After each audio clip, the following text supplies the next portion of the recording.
Dios te bendiga, te habla tu hermano amigo Pastor Castro y bienvenidos a la última reforma por aquí por Your Church Ministry /EDU. En esta preciosa hora, ¿verdad? Pues tenemos un tema bien importante aquí en esta clase, ¿verdad? De introducción o sea, panorama al Antiguo Testamento.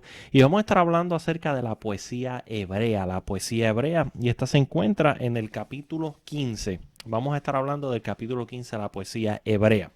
Cuando hablamos acerca de la poesía hebrea, se encuentra en todas las partes de las Sagradas Escrituras en el Antiguo Testamento, pero fueron 6 de los libros poéticos escritos durante la era de la monarquía.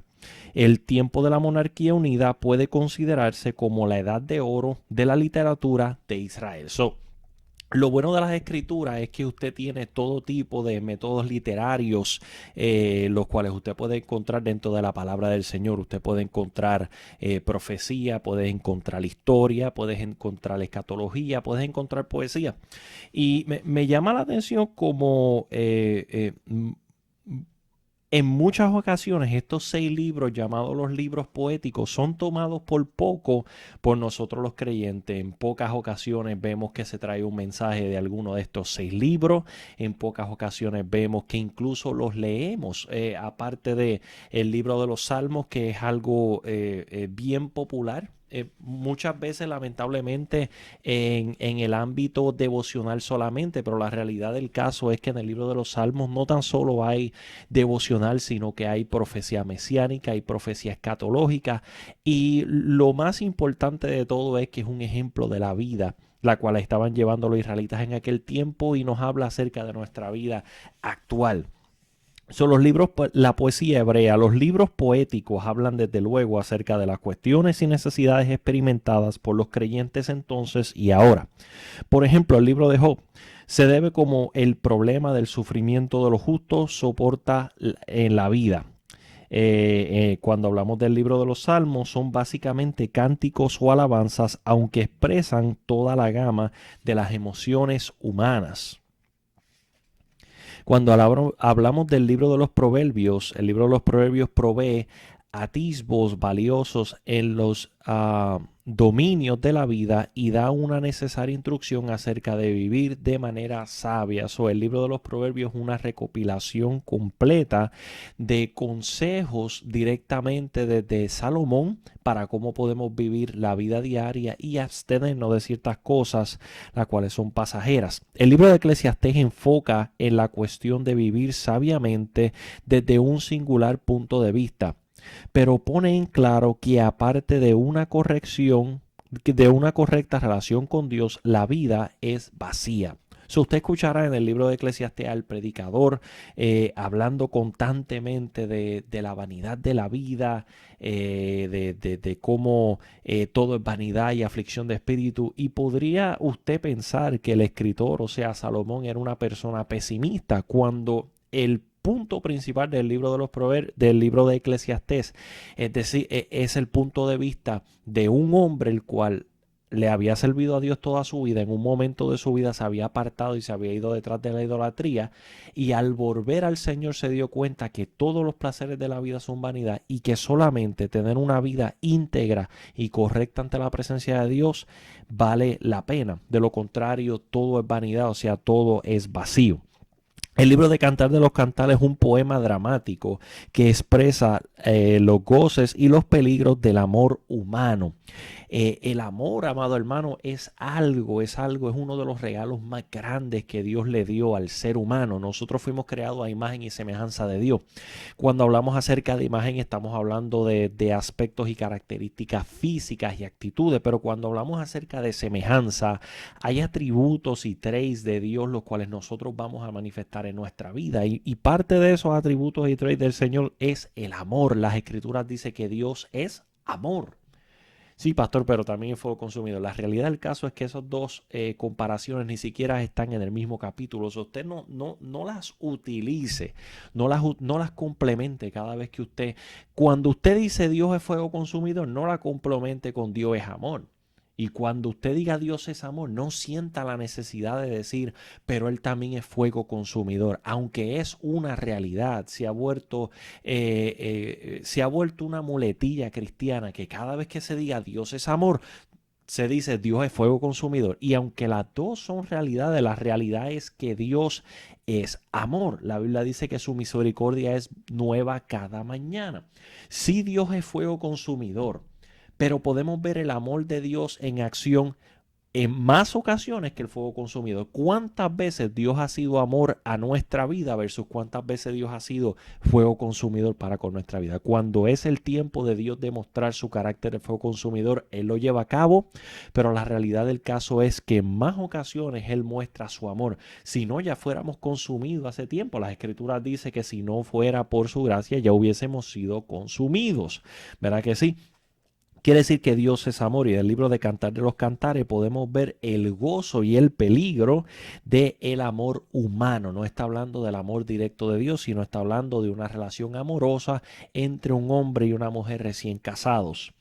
Y el libro de Lamentaciones es una expresión de un profundo dolor humano junto a la confianza en el Dios guardador del pacto. El libro de Lamentaciones es un libro escrito por el profeta Jeremías al ver la condición del pueblo de Israel acabando de haber sido llevado al cautiverio. Es un lamento, es una expresión de profundo dolor humano junto con la confianza en el Dios y guardador del pacto. El libro de Lamentaciones a Jeremías, ¿verdad? Se le ha llamado el profeta llorón por el libro de Lamentaciones, pero la realidad del caso, amado, es que es el lamento humano, el lamento por el pueblo de Dios acompañado con la esperanza de la restauración. Y es como podemos ver terminándose el libro de Lamentaciones. Los tipos de la poesía hebrea. Hay diversos modos de categorizar la poesía hebrea. Por ejemplo, los poemas líricos reciben este nombre porque estaban originalmente pensados para ir acompañados de música. La mayoría de los salmos entran en la categoría de poesía lirical. La mayoría de los salmos fueron escritos para ser acompañados por un músico. No quiere decir que todos tienen que rimar. El tipo de poesía hebrea podía ser corrida o podría ser rimada. La cuestión es que tenía que ser acompañada por... siempre que era una poesía lírica, él tenía que ser acompañada por música. También existe la poesía didáctica. Tenía la intención de enseñar al pueblo a observar y valorar la vida. Por ejemplo, el libro de los Proverbios y Eclesiastés serían considerados como poesía didáctica. Cuando leemos el libro de Proverbios y Eclesiastés podemos ver que el propósito del predicador, el propósito del exponente no es hacer un himno o hacer una canción para edificación, sino que está haciendo una poesía didáctica con el hecho de enseñarnos el propósito de la vida, cómo se le sirve al Señor, de qué cosas nos debemos de apartar y qué cosas llevan como consecuencia la ruina del ser humano. Eso se llama poesía didáctica. Los poemas proféticos, los cuales los podemos encontrar alrededor del libro de los Salmos. Poemas proféticos no se encuentran en estos 6 libros de poesía, sino más bien en el libro de Isaías y en algunos otros lugares. Cuando hablamos acerca de poesía profética, ¿verdad? El libro pues dice que no lo encontramos en alguno de estos libros. Yo difiero un poco en cuanto a esto, ya que en el libro de los Salmos podemos ver poesías proféticas. El libro de los Salmos una y otra vez hace alusión a Jesucristo como el Mesías, hace alusión al Hijo de Dios, por ejemplo, cuando el salmista David decía, dijo el Señor a mi Señor, siéntate a mi diestra hasta que ponga a tus enemigos por estrado de sus pies. No estaba hablando de David, estaba hablando de Cristo, estaba hablando de su deidad. Entonces, aunque David no lo entendía, él estaba siendo utilizado en profecía, en poesía profética, ¿verdad? Yo, en lo personal, difiero del libro, porque el libro dice que en estos 6 libros no se encuentra poesía profética. Yo creo que la Biblia evidencia de que sí. La próxima es la poesía elégica o la poesía elegíaca. La poesía elegíaca registra la tristeza y el dolor humano. Las lamentaciones de Jeremías caen en esta categoría. El próximo son poesías dramáticas, como el libro de Job y el libro de Cantar de los Cantares. Comunican ideas y verdades por medio del diálogo y del monólogo de manera muy semejante al drama moderno. Cuando nosotros vemos el libro de Job, podemos ver una historia completa desde los comienzos de Job. Podemos ver lo que estaba aconteciendo antes del desastre tocar a su hogar. Podemos ver la conversación entre sus amigos. Podemos ver incluso la conversación entre Job y Dios, ¿verdad que sí? Quiere decir que tiene un background dramático, ¿verdad? Como el que podemos ver hoy en día en una película o en una novela, ¿verdad? En el caso de Cantar de los Cantares, la mayoría del libro de Cantar de los Cantares es un monólogo, a diferencia de una conversación, como la podemos ver en el libro de Job. Un monólogo es cuando una persona habla sola o da un discurso solo o está contando una enseñanza ante la ausencia de una segunda persona. El monólogo lo podemos ver en el libro de Cantar de los Cantares y el diálogo lo podemos ver en el libro de Job. Ahora, el paralelismo en la poesía hebrea, a diferencia de los poemas y versos con los que estamos más familiarizados, la poesía hebrea no se consigue mediante la rima.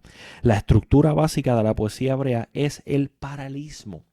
La poesía hebrea no necesariamente tiene que rimar, sino que dentro del verso tiene que llevar una enseñanza que aplique al primer verso. No encontramos ningún énfasis en la rima y muy poco en el metro. En comparación con otros idiomas, su principal característica es la del paralelismo, la idea de que la segunda línea o las siguientes de una estrofa guardan algún paralelismo con el pensamiento de la primera. Lo que lo convierte a la poesía hebrea no es en la rima, sino que la primera estrofa la enseñanza de la segunda estrofa vaya en acuerdo con la enseñanza de la primera estrofa. En la estructura de la poesía hebrea se hace una declaración en la primera línea y luego la segunda repite o expande o contrasta este pensamiento. Es la rima conceptual o de sentido en la poesía hebrea, lo cual hace mucho más fácil traducir esas grandes verdades del hebreo a otras lenguas. Fuera difícil traducir poesía hebrea si el enfoque fuera la rima, pero cuando el enfoque de la poesía hebrea es llevar a cabo una enseñanza, se hace extremadamente fácil traducirlo en cualquier otro idioma porque no estás atado por las reglas de la rima, sino por las reglas de la enseñanza didáctica.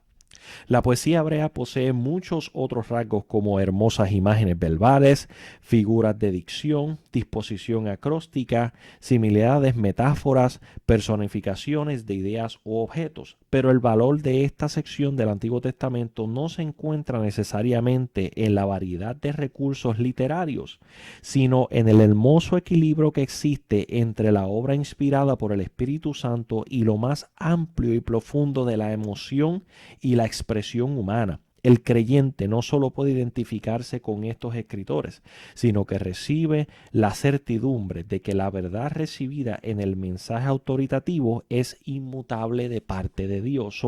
Estos libros fueron dados a través de la inspiración de parte de Dios, a excepción de la poesía profética que fue dado a través de una revelación. Por ejemplo, cuando hablamos acerca del libro de Cantar de los Cantares, aunque normalmente se utiliza la analogía entre Cristo y la iglesia, la idea central del libro de Cantar de los Cantares no es hacer la comparación entre Cristo y la iglesia necesariamente.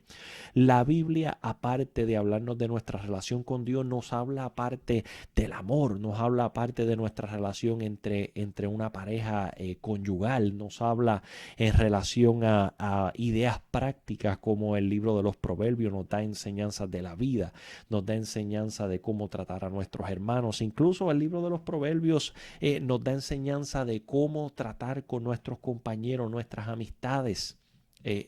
Incluso cómo escoger una esposa, ¿verdad que sí? Entonces son principios útiles para la vida que aplican al ser humano a través de la historia y a través de las decisiones. En la clase de lunes ampliaremos un poco más acerca de los libros poéticos. Dios te bendiga.